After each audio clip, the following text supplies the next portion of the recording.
Hello there and welcome back. We need to talk because specs have just been buffed and nerfed this week and the meta has changed drastically. No, it hasn't. Well, a couple of specs have climbed up in the rankings from last we've seen them, and a couple of specs have kind of not moved at all, and we will look at some numbers that these specs do and why they deserve buffs and why they're at the bottom of the barrel and you should never play. I'm kidding, everybody should play everything, but we're starting right off with Frost Death Knight. In some of the rankings and some of the keys, it is giving Unholy a run for its money, and it actually does shine in a couple of dungeons. First of all, let's rank it all the way into A tier. I had a little bit of a difficulty placing this particular one because if you look at the general Frost Death Knight community, you could probably bump it down into B tier, B for bump and bank and all of that stuff. It's not for bad though, because on Frost DK is actually pretty good,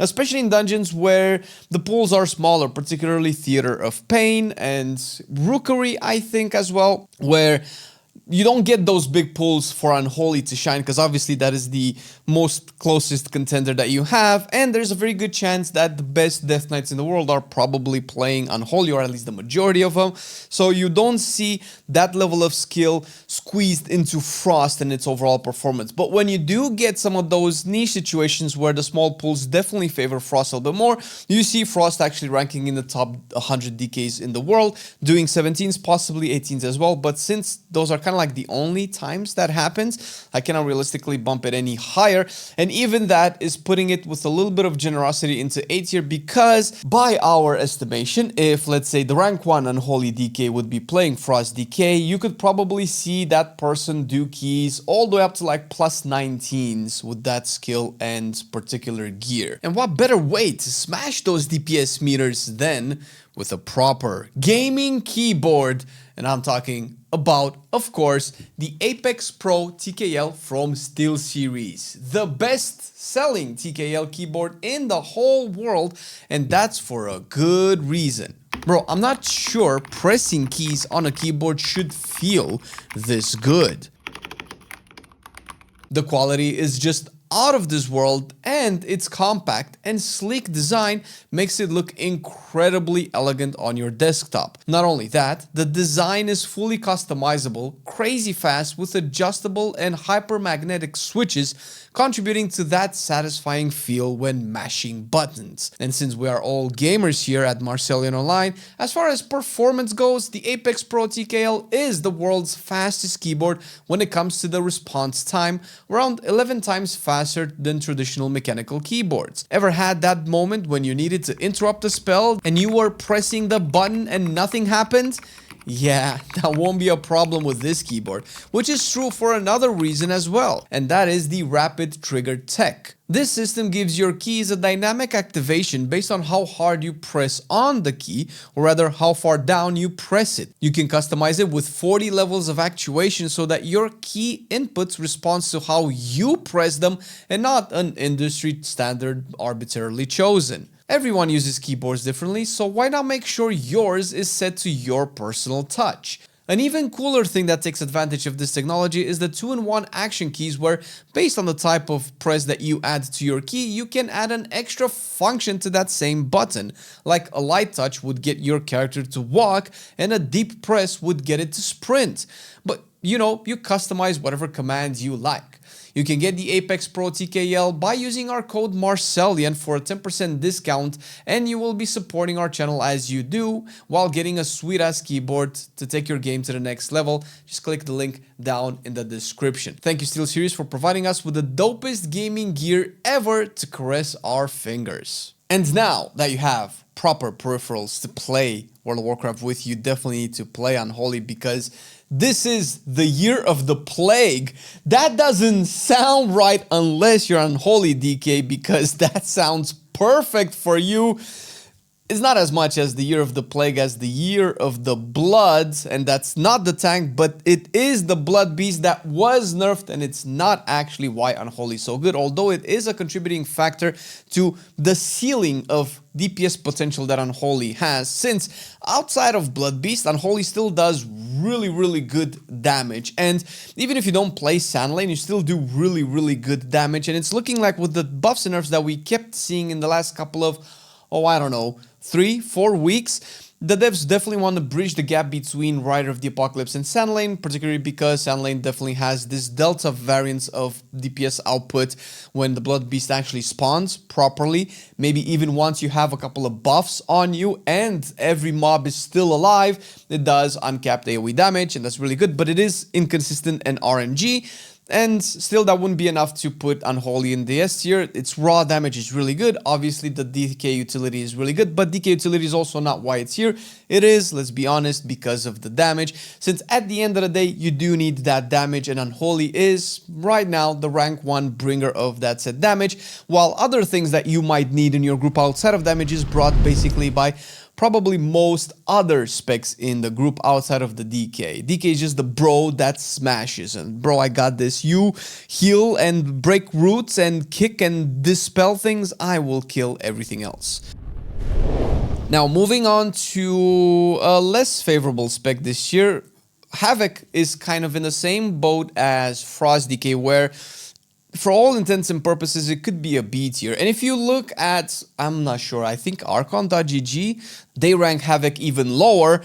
However, it's not that bad, and some of the top Havocs are actually clearing pretty high keys, and seeing as how Havoc was kind of buffed just now, it's probably going to be looking even better as the days go on and as people push higher and higher keys, possibly getting into 19s. Although that doesn't look like it's going to happen anytime soon, since you would probably need a different tank than a Vengeance, which is obviously the #1 tank by a long shot. And if you're not getting a Vengeance, because why would you stack 2 Demon Hunters whenever you want to, push that meta and have all the tools possible? What's your other option? Is it a Prot Warrior? Then in that case, do you want to be in a physical DPS team where you have a Prot Warrior, a Monk, a Hunter, and stuff like that? So it gets a little bit tricky with Havoc. Maybe that's why it's not that high in the list and it's taking a little bit harder to push out, because normally Havoc is a really good spec. It seems like it has all of the tools to deal with this season of Mythic Plus, and generally any season of Mythic Plus, Demon Hunters are notoriously good at that, particularly with Eldrachi, where you have all of that funnel damage into one target, which is definitely something you want, especially if you have an Unholy in your team that just blasts AoE. It doesn't really have priority damage that much. Speaking of not having priority damage, Balanced Druid is also going into S tier. Nothing really changed, especially since, although the AoE has been trickled down a little bit, the single target has been buffed, and that just makes it better. Still uncapped AoE.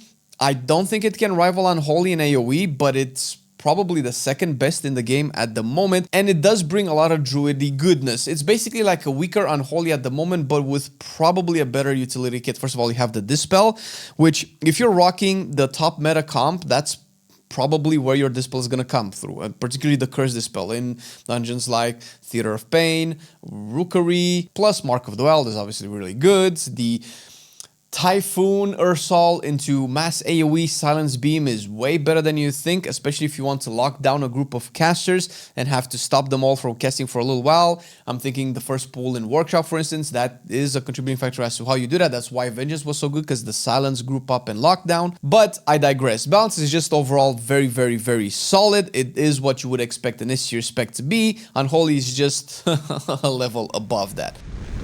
Feral, on the other hand, is actually seeing some uprising recently. I believe it has been buffed almost every patch so far, and we have called it. We also have a video on it talking about how good Feral is. Depending on how you look at some of this aggregated data, especially on not Warcraft logs, Archon.gg rather, they rank Feral into S tier. It's kind of hard for us to also rank it into S tier if we look at the top 10 Ferals in the world. Similar argument to how Frost DK was. If the best either melee players or druids in the world would be playing Feral instead of Balance or any other melee, we might see Feral all the way into S tier. It is very close to being into S tier, but it is a little bit weaker, and it is, well, a weaker version of Balanced Druid, let's say. It is one of the best A tier specs. This is very hard because we could probably break down S and A tier at where Feral is at the moment. So it's way better than Havoc, but not quite yet at balanced Druid, and we want to reserve S tier for those top tier specs, which is why Feral is all the way down into A tier. It's not all the way, it's very close. Devastation has seen some uprising also ever since Augmentation has been kind of gutted down. And it's also into A tier. You're gonna see this pattern throughout today's video quite a bit. A tier is basically where most of the specs are, which is a very good place to be. You're doing 18s and 19s as an A tier spec, and that's like 1 key level, maybe 2 key levels behind the world top keys. Not talking about MDI, of course. So it's a good place to be. It definitely says that Devastation is very good. Of course, it has its pluses and minuses. We also do some keys with Devastation in our friends list, and he's doing really good AoE, really good single target. You are a little bit squishy, and to be fair, the party buff that Evoker brings is not that great. You can play a little bit with the dispels, and that definitely helps sometimes. But other than that, it's nothing really to sneeze about. There are definitely better specs to bring than the Devastation. But then again, if you see a Devastation applying to your group, bro, the amount of damage that it has is out of this world.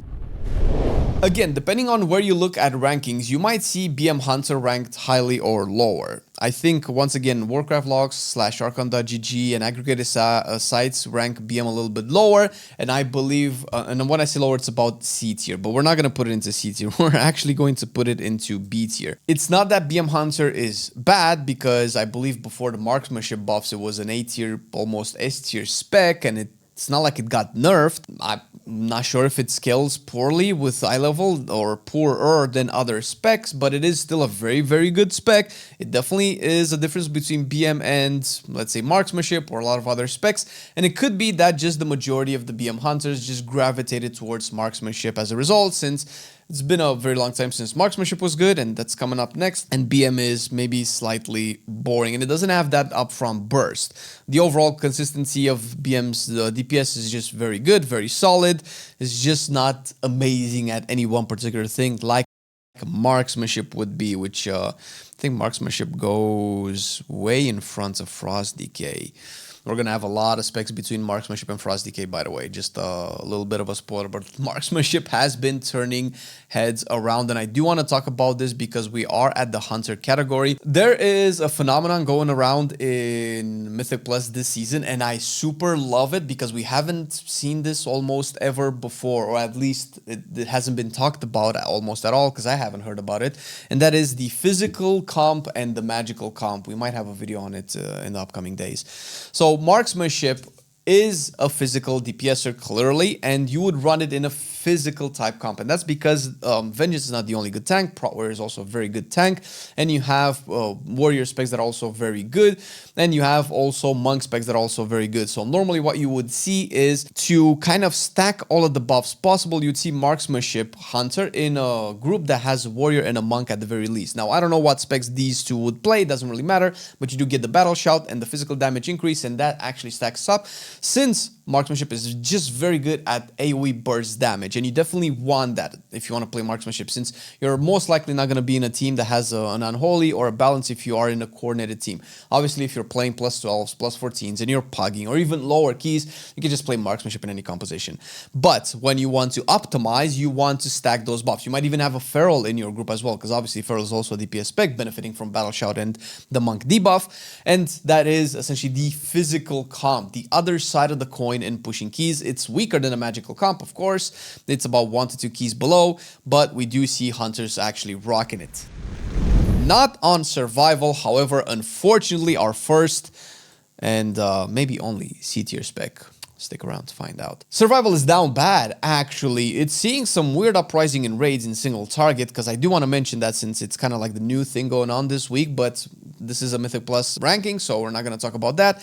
I'm not sure this will affect Mythic Plus too much, because you have so many other single target boss melter contenders in this list that are way better at AoE and everything else than survival, so I'm not sure if that particular niche is going to make survival a desired spec in Mythic Plus, at least in pushing the high keys. Don't get me wrong, survival does plenty of damage, and you can see on the screen right now that, you know, some of the DPS output that you have with survival is not quite up to par with everybody else, and this is or these are rather logs from Banshers, the I think rank 1 hunter in the world, or rank 2. Man actually plays all 3 specs on hunter, and I think he's top 2 on all of them, and even him has a hard time keeping up with all of the other DPSers in his group, even though when he played marksmanship he was like just melting everybody apart. So this goes to show that if any spec deserves buffs just to be able to at least keep up with the meta, it would be survival. Anybody from C tier and lower are definitely specs that would need buffs.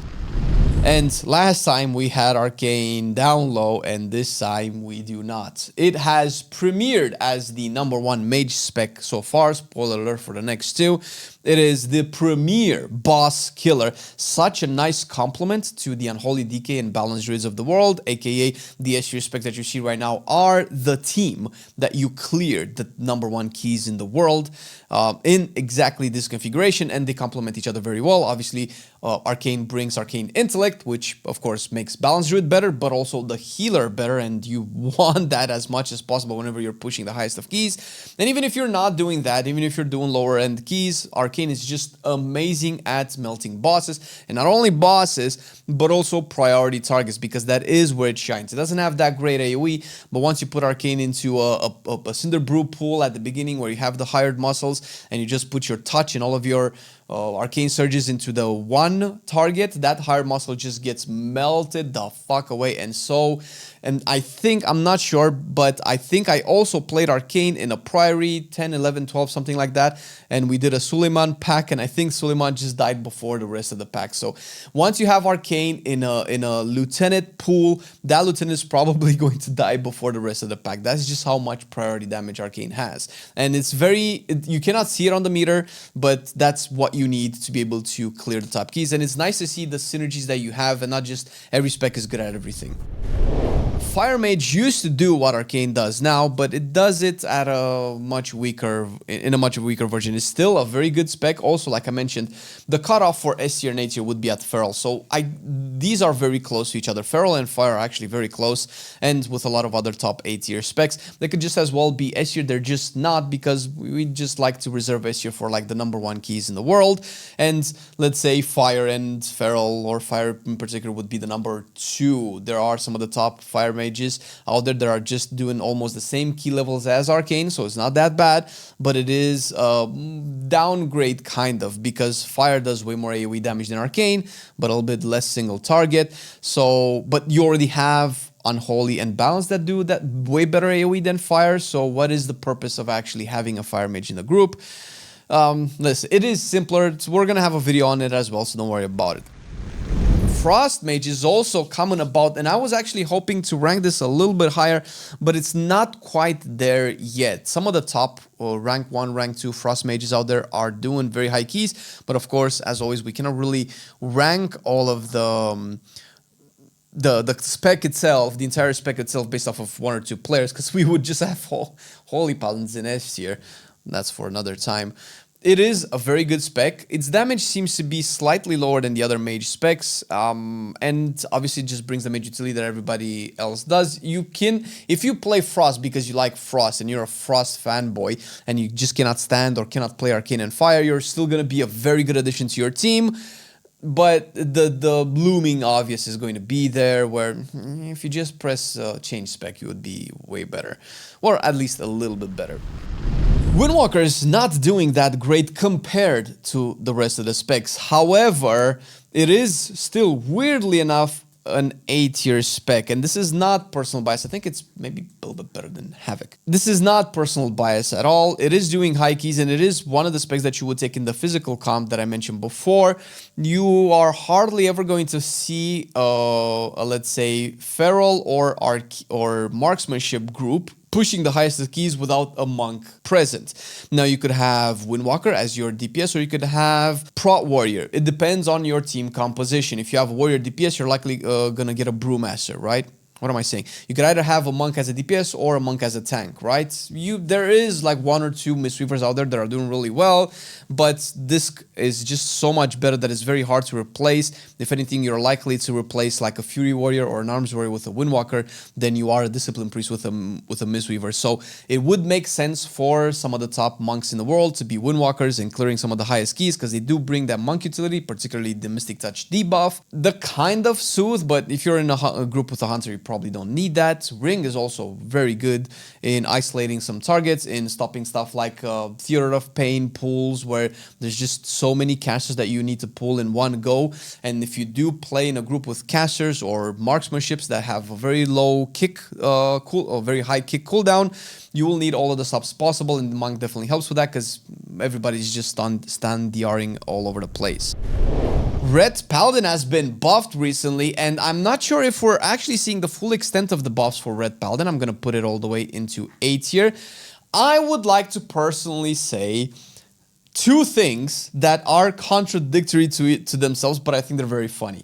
One, this spec is absolutely broken. I am playing Ret with no gear in 10s and doing ridiculous damage. But that's not because I am good at the game. No! Ret is just a very easy spec to do really high damage with. However, that damage is never going to reach some of the other specs in the A tier or definitely the S tier. It is very high. So on one hand, this spec is absolutely broken. It's incredibly tanky, and Priory of the Sacred Flame is a dungeon made for Ret Paladins. The bops, the freedoms, the lay on hands are just so good at dealing with stuff that healers really struggle with in big paladin pools, double knight pools if you ever go that route, or a lot of traps. Roots, Freedom is just a goddamn godsend in this particular dungeon, and it is one of the hardest dungeons to clear, so definitely helps when you have a Ret Paladin. The damage is also very good. Obviously, it was also buffed, and I do suspect it might rank higher and higher, maybe higher than Frost DK. Is it higher than? Oh no, it is Frost. What am I doing? This is actually further along than marksmanship. My bad, everybody. It's doing really well. But it's not a broken spec, because a lot of people this is the other contradictory point that I wanted to make. It's not actually broken. If you would grade every aspect of a DPS's performance with, S, A, B, C tier, let's say the damage of an Unholy would be an S, the utility would be a C maybe, the mobility would be a D as well. While Ret probably ranks A across the board, it's never the best at any one particular thing. It's not the tankiest DPS, it's not the most mobile DPS, it doesn't have the best single target, it doesn't have the best AoE. That's why I don't like to consider Ret Paladin a broken spec. I think it's actually the perfect spec in the game to be played by almost anybody. New players, old players, players who just want to push, players who just want to chill. This is the perfect World of Warcraft spec in 2025. Not Shadow Priest though. However, I do believe that we probably had Shadow way lower in the rankings last time. We're going to keep it into B tier this time around because it has been clearing some keys and it can do some damage, provided you don't have a Death Knight or a Mage in your team to actually eat up all of that potential damage that you do. Outside of that, there's not much to say about Shadow Priest. The fact that you're even seeing Shadow Priest and you're doing high keys means that your Discipline Priest is sleeping or has been in a terrible accident, for which I truly apologize. That's awful. Why would you not heal your parties when pushing their keys? Because there's really no reason to bring a Shadow Priest. That's a very sad thing to say, but if you do bring it, it still has really good damage. And here, we're talking about 17s maybe at around B tier, 16s, 17s. Those are very, very high keys. Like 99% of people don't do those keys, right? So even then, it's going to be good. So I'm trying to say this because I know people will use this information in this tier list and this video and say, oh my god, I'm never going to invite Shadow Priest. Marcelian said the Shadow Priest is B tier, and that means it's trash. It's not. It's fine. Invite it and play with it. Assassination Rogue is on the rise again. Formerly, I believe, an S tier in Season 1. Now it's cranking hard in the physical composition team. The absolute best Rogue spec. Spoiler alert for the rest, the other two. It's doing insane. It's kind of like, I guess, an Arcane and Unholy bunched up into one. It does have really good AoE, but also very good single target, especially priority with Caustic Spatter. But of course, it doesn't excel at any one of those things. However, for the physical composition teams that are pushing some of the hierarchies, it is one of the best specs you can get, if not absolutely the best spec you can get. It has very little downsides outside of Deathstalker being a particularly annoying hero talent to work around, because you do need to stick to your target that has a Death's Mark. That is kind of restricting, which is not that big of a problem when you're, one of the top assassinations in the world, because, your party knows, okay, we don't want to have the rogue kind of constantly swap targets and move around. We want to have one target and that target be exploded. However, in POG groups, and especially when you don't get re-stealths, is going to be particularly annoying, and that's not anything new. So yes, Assassination is a very good rogue spec, and if you do invite an Assassination into your group, dear tanks, for the love of God, let the rogue re-stealth. Otherwise, it doesn't have AoE damage. Well, it does have a little bit, but you know what I mean. Indiscriminate carnage. Enough said. Outlaw is also picking up some steam as a probably still broken spec in the game with so many bugs and weird-ass hero talents that kind of really don't do much for the spec. It is holding hard to the place of A tier, formerly S tier kings years and years ago. Now it's doing not too shabby. Rogues are okay. They're all really good specs, and Outlaw is no exception. I don't know what else to say. Outlaw is just the same old Outlaw, more or less. Your single target and AoE target are very reliable. They're very consistent. You kind of do the same thing no matter what. So because of that consistency, you don't suffer a lot of punishment in terms of your overall throughput, and rogues are decent additions to your group. The utility is no longer that important from what I know so far, since there's so many other classes that bring way better things in this particular season at the very least. You don't really care too much about shroud skips. 6 seconds or 8 seconds kidney shots are not a great thing. The AoE blind is so tiny that it doesn't really help, especially since you cannot control the targets it goes onto. And it seems like I'm trashing Outlaw and Rogue in general, but I'm really not. I am saying that despite all of those things, it's still an A tier spec, clearing very high keys, so it's doing alright, okay? Not as much for subtlety though. In B tier, similar arguments to Shadow Priest. There's no real reason to bring a subtlety when the other two are doing so much better. Of course, it's still B tier once again. That means it's around plus 16s, I think, at the moment. Maybe some 17s by the time you watch this video. So that's okay. Those are still pretty high keys, and if you do play subtlety, you're probably playing it because you really like it or you're a one-trick pony. In that case, you're probably going to be fine. It does have some burst, even if it's in single target, with the way its rotation works, with the way Secret Technique works, and the super fast access to shadow dances, which I personally really enjoy. I think this is really cool. But like I said, it's not anything to write home about. That is not the case with Elemental Shaman, which I thought it was going to be an S tier spec. I don't think it's because of any buffs or nerfs, it's just that it doesn't scale the way that the others two scale, even though it has actually been buffed in single target, and its single target is actually really good. It feels like it's a very similar Fire Mage. If I would have to compare these two together, I would say Elemental has way more AoE, but significantly less single target than Fire. So you could say it's kind of like the opposite of Arcane, or maybe it's like a version of Unholy, but it just doesn't reach those numbers still, and it is a Shaman. A Shaman doesn't necessarily have bad utility. It does have a D-Curse, but that's already brought by the Druid. Druid also brings Soothe, and Shaman is also very squishy.